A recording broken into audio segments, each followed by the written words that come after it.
Hi, good evening, everyone. Thank you so much for joining us.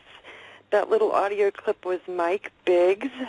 So everybody should follow him on Twitter. He's a good friend of the show, Mike Biggs Entertainment, ENT. And we had a fabulous show tonight. We have Mr. Mike McDonald joining us, and we're going to be learning about fitness and health and hearing about Mike's personal journey. So first, I'd like to welcome in my friend and co-host, Jason. Hi, Jace. Hey, Catherine. How's it going? You know, I'm doing really good, thank you. How are you, my friend? Doing very well tonight, thanks.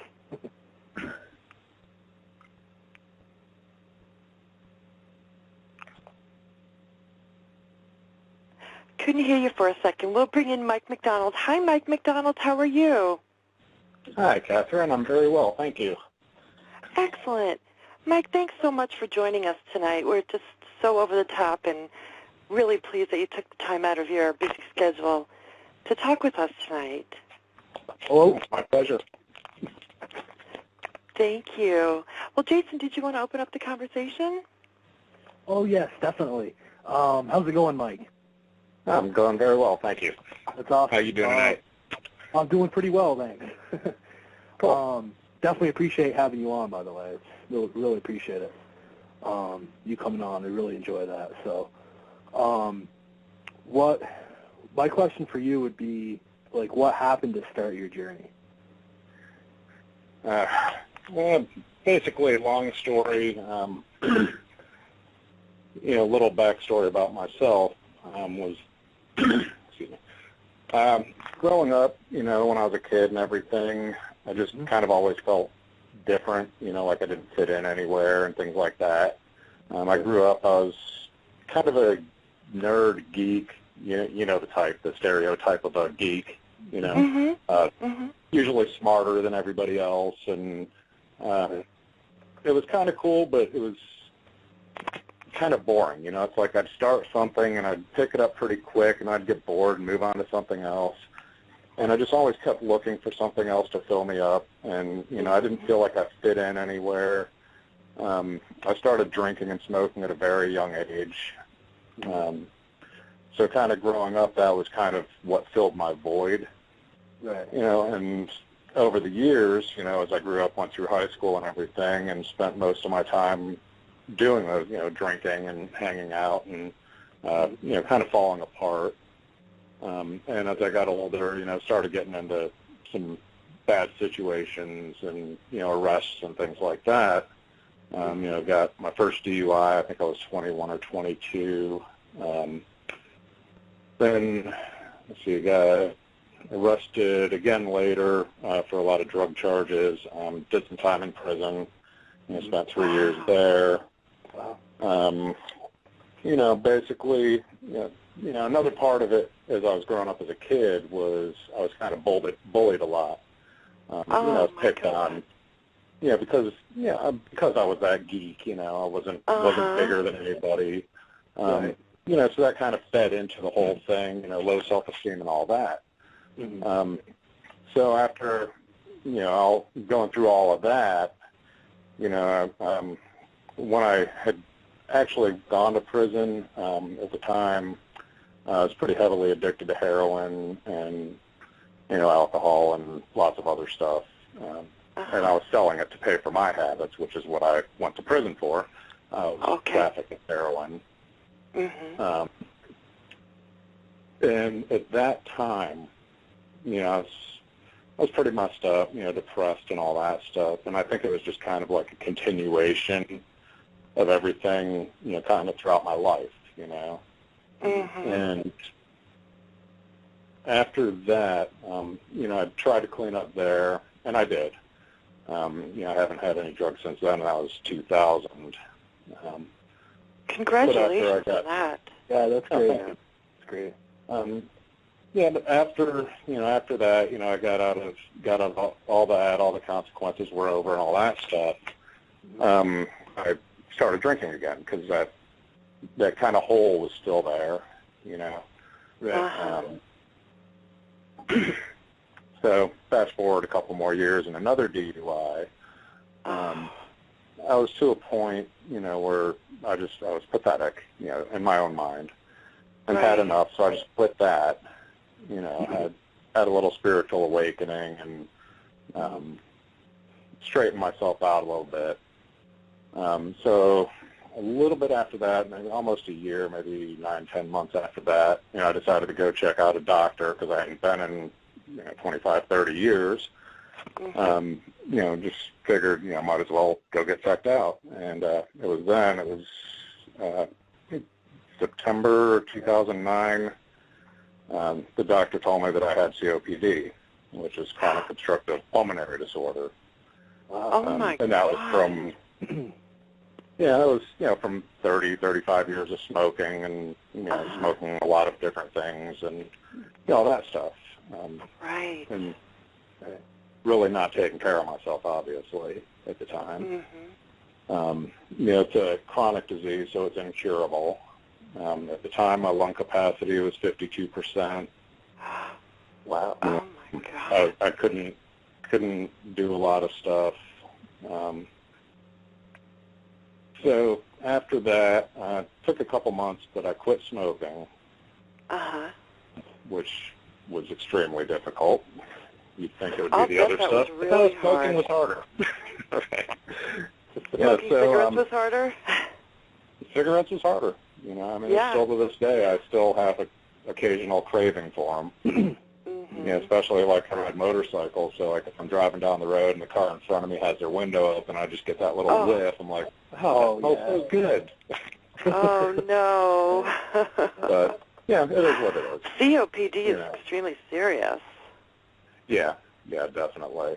Yeah. So after I got diagnosed, I basically had a lot of issues with accepting that fact, you know, accepting the diagnosis. And, you know, through a couple support groups I'm in now, you know, I've learned that that's just a progression of the disease. You know, people tend to have a hard time accepting that when you're told, hey, you have an incurable disease. Yeah. Right. Yeah. You know, so that kind of fed into the depression that was already there. So basically, you know, after I quit smoking, food started to taste good and everything, so I ate a lot of it. You know, not the good stuff. You know, it's junk food. Like fast food, yeah.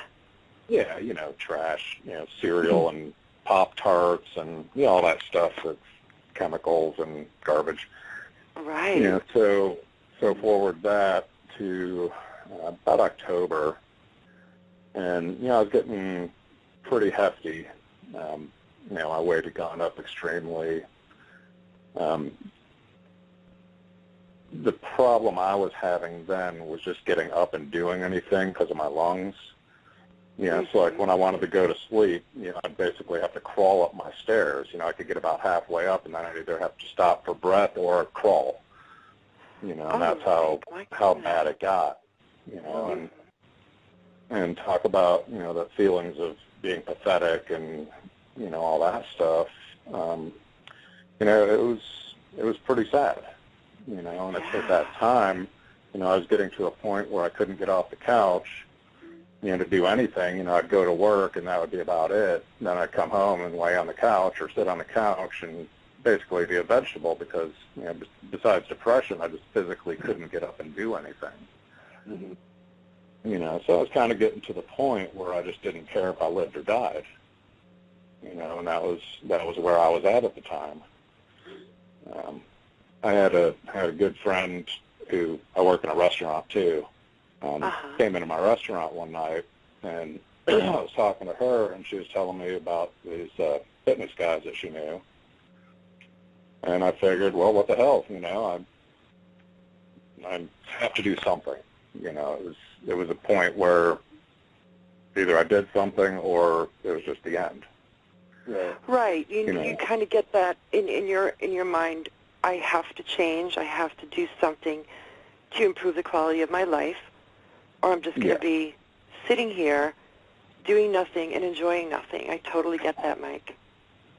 Well, it wasn't even the point of enjoying it. It was the point of I just didn't want to live. Oh, my gosh. 'Cause it was so miserable. Yeah. You know, and I didn't know any better at the time. You know, I thought that because of the disease, that this was how I was going to be living. not realizing that it's a cycle, where you get depressed, you don't do anything, so you don't do anything, you get fatter, you get more depressed, and it just keeps going and going, and once I decided, after I talked to my friend and decided that I was going to at least go and check it out and see, what it was all about, I did that, and after talking to the guys that I met were Beachbody coaches, and they got me started, helped me start doing P90X, which for anybody that's seen the infomercials, it's pretty intense, and I thought, there's no way in hell I'm going to do this, Right. I mean, I can't even walk up my stairs. How am I going to do this, But, but I did it, I didn't do great.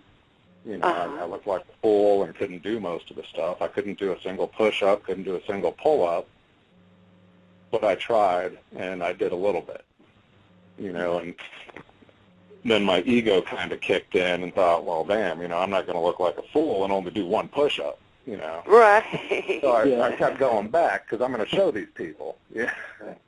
Determination, you bet. And, slowly, it took a while. It was very inconsistent the first couple months. I was depending on other people instead of myself. It's like if they were busy and couldn't work out, I'm like, well, they're not working out today, so I'm not going to, and all that stuff. So I wasn't really seeing any results. And it took a couple months, but I was in Orlando and talking to a bunch of other people, and one thing that really struck me was they were Beachbody trainers from California were talking, and they were talking about making a decision to do something and then committing to it. And I made a vow then that I was going to commit to getting myself better. And once I did that and fully engaged that decision to myself, I said, screw it. I got the P90X. I had P90X and Insanity, so I did a combination of those two workouts. Okay. And I stuck with them, every day for the 90 days. And then it was just the rest is history, as they say.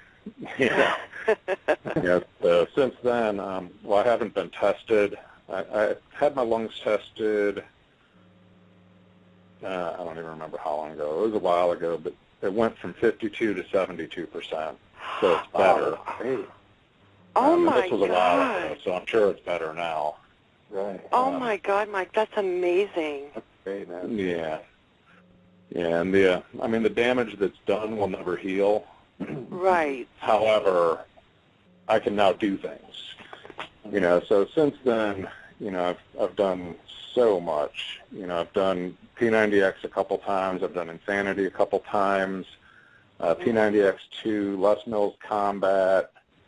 These are all hardcore cardio extreme programs. It's not a joke. I did Insanity Asylum, which is like the sequel to Insanity. I'm currently doing T25, which is another Shaun T program. Also, I'm certified to teach Insanity, so I teach Insanity in gyms. Oh, my gosh, that is such a great accomplishment. I mean, from where you started, Mike? Yeah. Yeah, but, the biggest thing for me, is I have a lot of family out in Colorado, so I can go out there and I can spend a whole day skiing and, go up to 12,000 feet, and it doesn't affect me. Where I couldn't climb a set of stairs before, Exactly. Yeah. Oh, my gosh, that's fantastic. Talking about health and everything like that, I know someone who had diabetes, and I did all my research, and I told this person, I said, if you lose this much weight and just change your diet, like not drastically, but incorporate these different vegetables and things into your diet, and within 6 months, no insulin, no pills, weight loss, absolutely fantastic. It's amazing what changes can do for your body in terms of health and weight loss. Oh, it's not even, I mean, there's just no other way around it. You know, people always say, well, if I work out hard, I'll lose weight. Well, that's not true. If you eat right and work out hard, you'll lose weight. Right. You know, like when I was the diagnosis and everything, you know, I'd gotten up, I was about 234, 235 when I first started, you know, really tracking this stuff. And I was at almost 30% body fat. You know, so. Oh my gosh. Oh. And really, I thought it was higher, but you know, I mean, I haven't gone and got tested with a doctor or anything. I just use a scale, so it's probably not even accurate. But I use it, you know, basically just for tracking progression rather than accuracy for myself. Right. You know, and I've gotten down to 14.5%. Oh wow. You know, and I'm sitting right around 205 now, I think. But you know, like I said, I don't weigh myself very often. Usually, it's just because somebody asks, you know, how much do you weigh? I'm like, I don't know, you know, because it's just a number. You know, all I go by now is, yeah. I mean, all I go by now, and this is what I tell my clients as well. You know, how do you feel, and how are your clothes fitting? If your clothes are getting tighter, you need to do something different. Yeah, that's pretty much it. You know, and if you're losing where you're supposed to, you're going to buy smaller clothes. Exactly. You know, the numbers on I a scale don't tell much of a story. No, they really don't. I went down a whole pant size. I mean, I'm not a large woman or anything, but I was on a mission to, you know, lose a couple of pounds. And my favorite store is Kohl's, and I go there like every month. And I'm trying on these pants. I'm like, oh my gosh, I lost a whole pant size. You know, just eating more. It's summertime. You know, eating more fresh vegetables and fruit and things like that, and it made a big difference, really, you know.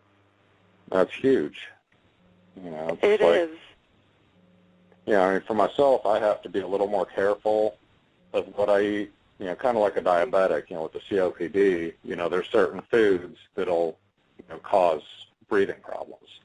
You know, so I have to be a little more careful of that stuff. You know, I can't eat, you know, like healthy stuff that normal people can eat, like broccoli and bok choy and things like that I'm really not supposed to, because it causes bloating, which pushes the stomach up into the lungs and, you know, obviously reduces the lung capacity. Right. Oh, well, that's really interesting. Well, I didn't. I had no idea about that, Mike. I really didn't. Either. Yeah.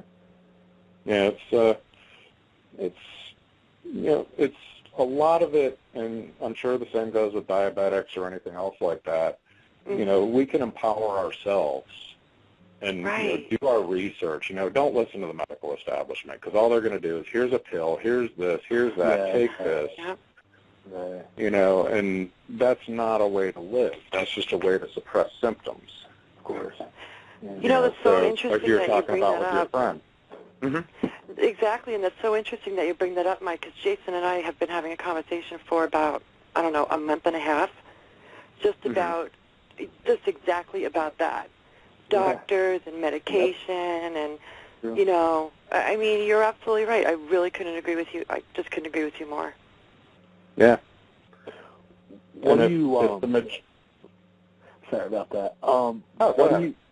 Thanks, man. What do you think of, like, the large amount of obesity in America today? Like, because it seems to be growing on a daily basis. So, like, what do you think of that?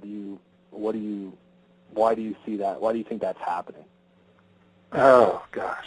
That could be the whole conversation all by itself. But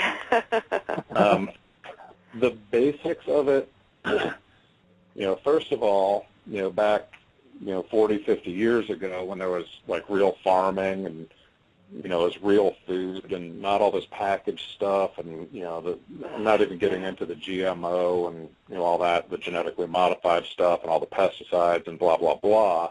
But the fact is, you know, when technology started increasing so rapidly, people sit on their ass. Right. You know, it's so easy to sit down and get stuck on Facebook for 2 hours, or for a kid to sit there with their Xbox and play games. And, you know, people aren't outside like they were, you know. I remember when I was a kid, you know, we used to play baseball, we used to go running, and, you know, the parents told us, go out and play, do something. you know. Me too. Probably When I to was get a us out of kid. their hair and tire us out, but regardless. But regardless, we were outside, and now you're right. You know, they're inside on Facebook, on Twitter, online, on games, and the fast food, and everybody's so busy, you know.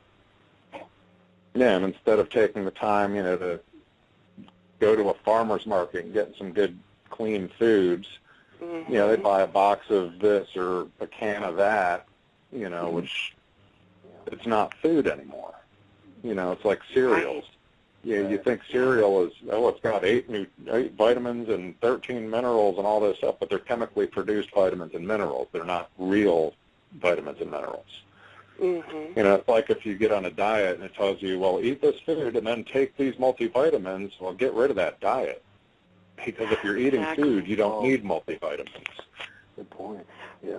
Right. That's an excellent point. Aside from the fact that the vitamins that they create in labs, they aren't absorbable into the body anyways. You know, it's like if you ever notice you take a multivitamin and your urine changes color. That's because your body's not using those vitamins. Right. Oh, my gosh, right. Yeah. You know, if you eat real food, things don't change. You know, that you use what's in it. You know, I think that's a lot of the problem. You know, plus, you know, not only that, but you know, the way that the food's been modified is affecting genetics. You know, it's affecting the way the body can use things. You know, it's 20, 30 years ago, you never heard of celiac disease. You never heard of gluten intolerance. You know, diabetes wasn't as bad. You know, if you look at a map, you know, like on whatever website, the CDC's or government or whatever websites they are, you know, you look at a little map of the obesity in the country, and I don't think there's a state under 20% obesity. I know. We were doing our research on that, Jason and I. We were like, oh, my gosh, you know. Yeah. Yeah, it's pretty scary. Wow. Mike, what would you recommend to people who are ready to start their own journey into better health and fitness? I mean, there's so many things, you know. The first thing I would recommend is don't fall for fad diets. You know, I've heard of these weird diets that they inject you with something and you eat 500 calories a day, and you know, the other ones, if you eat 1,200 calories, you know. The majority of people, once you start exercising, you're not eating enough. And that's the majority of people, you know, and I find myself doing that. You know, for myself now, especially with COPD, I have to eat more just because of that. You know, because it takes me more energy to do anything than I would otherwise, you know, the person that doesn't have it. You know, so my metabolism is so fast now, you know, I have to eat approximately 4,000 calories a day to maintain my weight. Okay. And when you're eating salads and spinach and chicken breasts and, you know, lean meats and things like that, that's a lot of food. You know, it's not like the 800-calorie Big Mac or whatever they are, you know. So, you know, what I recommend to people, you know, when they're starting out, the first thing and probably the most important is drink more water. You know, excellent. I drink on average about 1.5 gallons to 2 gallons a day, and that's when I feel my best. Oh, that's great. I drink a lot of water too. I actually really like water. Yeah, me too. Yeah, that's awesome. Yeah. You know, eat real food.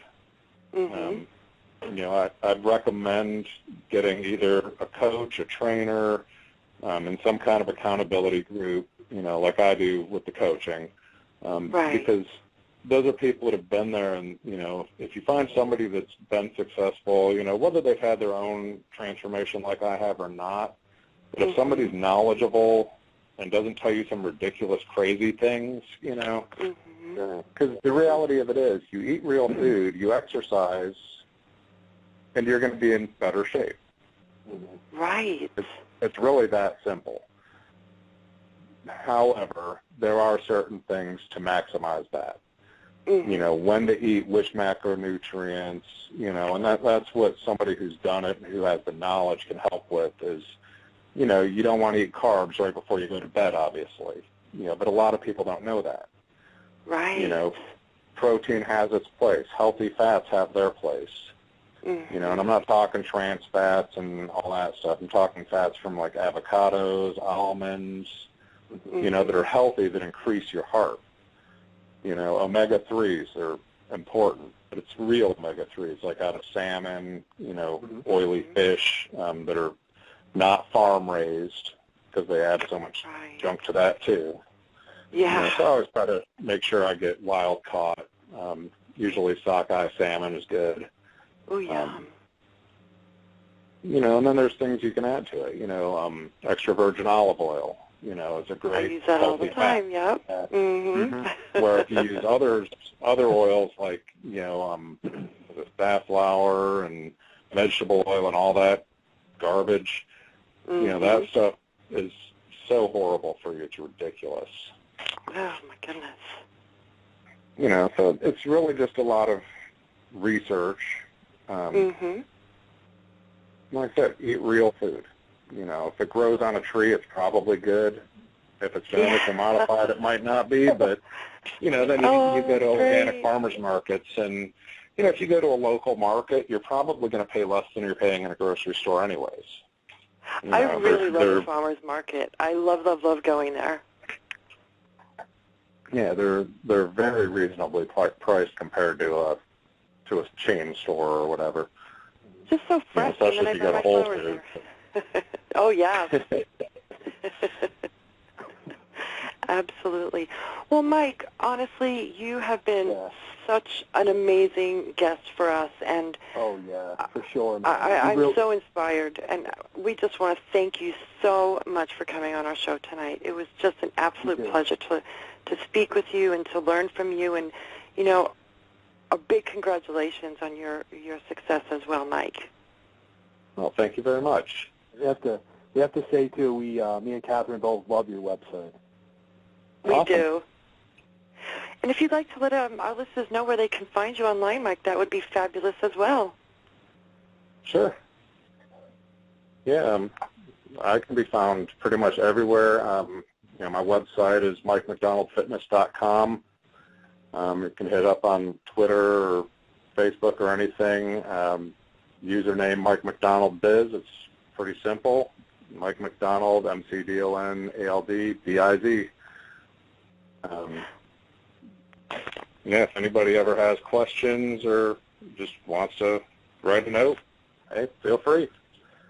Awesome. I'm here to help people. You know, that's kind of why I do what I do, is just to help people out, you know. And you're just such an inspiration and such an example of how we can just have better health and better fitness and overall a better life. Yeah, definitely. Absolutely. You know, that's the main thing. You know, it's nice to look good and, you know, be that perfect body or whatever your idea of a perfect body is. Right. But when you can do things that you couldn't do before and, you know, just enjoy life, it makes such a huge difference. And you really enjoy each day. Yes. Yeah, I mean, I still consider myself in my infancy when it comes to this, you know. I mean, I feel phenomenal compared to what I used to feel like, but I feel like there's so much more that I can still do. You know, so to me it's just a journey, you know. It's like you see all these 90-day challenges, and I run them too. You know, I'll have a 90-day challenge. The thing that I dislike about those is people think, well, 90 days and then I'm done and I can do what I was doing before. Oh, you know, I try to guide people, you know, this is just a start. You know, this is just to get you into a habit. And once you get the habit and you start enjoying those things, you know, then you can really keep it going. Right. You know, and that's one thing I try to tell my clients is it's not just 90 days and you're done, because you're not.